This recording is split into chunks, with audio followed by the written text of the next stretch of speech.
Business Alert with President Trump hurling new tariff letters all across the globe. How have sector-specific tariffs already in place affected the stocks in those sectors?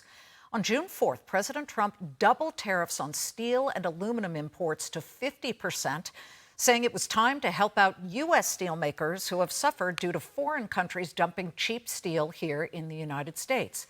How have U.S. industrial metal stocks fared since then?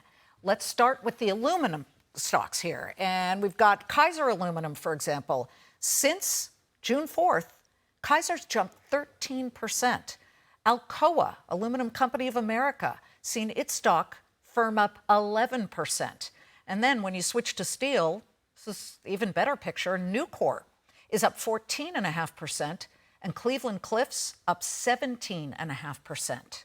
As the president broadens his tariff targets to all foreign goods, let's bring in Gary Locke, who served as U.S. Secretary of Commerce from 2009 to 2011, and then as U.S. Ambassador to China from 2011 to 2014.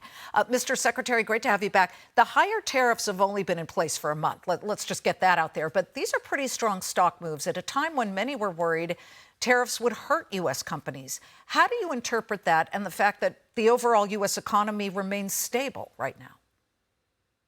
Well, thanks, Liz, for having me on your program. Yes, the stocks have done well, but that doesn't necessarily mean that all companies in the United States that need steel and aluminum will benefit. The output from American companies is limited, and so many of our American companies still get their steel and aluminum from overseas. And so these tariffs of 50% on these metals and now copper will increase the cost to businesses using these components in their products. And so when they try to sell these, whether it's in America or around the world, those products would be less attractive because of the higher prices. And that could also hurt many more companies in the United States. We're not soft pedaling at all. Let me just say, we're not soft pedaling at all that smaller businesses that use steel and aluminum are definitely feeling it. But why do you think that we haven't really seen the tariffs yet move into the inflation numbers, the so-called hard data? Well, that's because most of the tariffs have been suspended. They were suspended until just a few days ago, supposedly. Well, not the steel and aluminum, though. Not the steel and aluminum. Yes, those were at a small amount, but you're also going to see that as companies have been holding off, waiting to see what the full picture of tariffs will be, and also whether the Fed will lower interest rates in the near future. So many companies are kind of just waiting and just trying to figure out what they should be doing. You know, when you were Commerce Secretary around 2009 and President Obama slapped tariffs on light trucks and light car tires, because China, coming from China specifically, because China was dumping cheap tires onto the U.S., and we looked at what happened back then, and what was interesting was it was country specific, and therefore all these tires that had been coming from China stopped, but then they started coming in from other countries like Canada. We also saw them coming in from South Korea, Japan, Indonesia.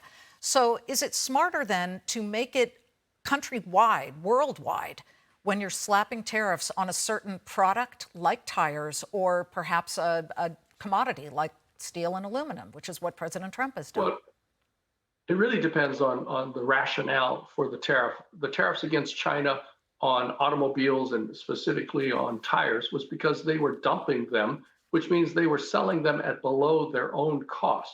And that's contrary to world trade rules. And so the Obama administration and many other administrations, Democratic and Republican, have had to go after these countries for illegally selling their products to America.